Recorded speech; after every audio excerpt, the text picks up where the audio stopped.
जमीन के बहुत अंदर एक पहाड़ के नीचे दबा हुआ था सुन वुकोंग बंदर राजा। वो हमेशा ऐसा नहीं था, फंसा हुआ और अकेला। उसे वो समय याद था जब वो आसमान में उड़ता था, बहुत ताकतवर और सबसे ज्यादा शरारती।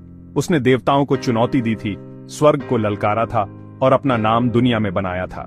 मैं बंदर राजा था और कोई ताकत मुझे रोक नहीं सकती थी। और फिर भी वो यहाँ था कैद में। जेड एम्परर, स्वर्ग का राजा, सुन वुकोंग की हरकतों से थक गया था। बंदर राजा की गुस्ताखी, स्वर्ग के नियमों की परवाह न करना, स्वर्ग की नींव हिला चुका था। कुछ करना जरूरी था और जेड एम्परर अपनी बुद्धिमानी और दया के लिए मशहूर होने के बावजूद कोई मामूली इंसान नहीं था। पहाड़ सुन वुकोंग पर दबा हुआ था, उसकी गलती की एक याद दिलाता हुआ। लेकिन पहाड़, चाहे वो जादुई हो, बंदर राजा के हौसले को नहीं तोड़ सकते थे।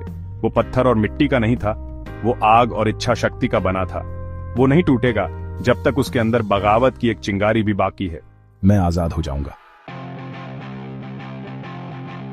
सुन वुकोंग की कहानी सिर्फ बगावत की नहीं है, बल्कि एक ऐसी आत्मा की है जो बंधना नहीं चाहती, एक ऐसा प्राणी जो अराजकता से पैदा हुआ और आजादी चाहता है।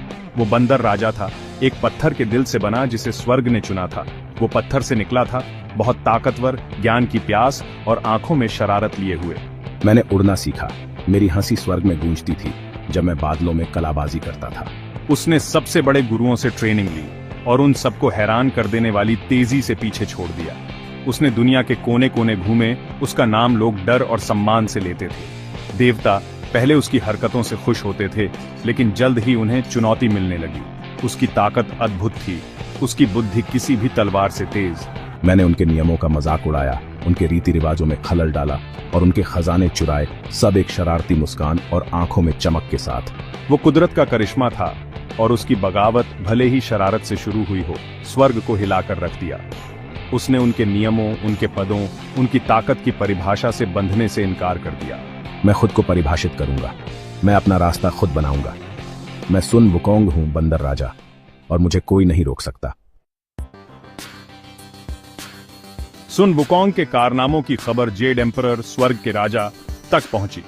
पहले जेड एम्परर उसे एक मजेदार मनोरंजन की तरह देखता था, एक शरारती बच्चा जो उसके स्वर्गीय बगीचे में खेल रहा है। लेकिन जैसे जैसे सुन वुकोंग बड़ा होता गया, उसके काम और खतरनाक होते गए, जेड एम्परर को उसके खतरे का अंदाजा हुआ। बंदर राजा अराजकता का प्रतीक था और अराजकता अगर अनियंत्रित छोड़ दी जाए तो दुनिया को तबाह कर सकती है। मैंने सुन वुकोंग को अपने दरबार में जगह देने का फैसला किया। ये उसे शांत करने और नियंत्रित करने का एक तरीका था, बंदर राजा की ताकत का इस्तेमाल करने और उसे कुछ व्यवस्थित कामों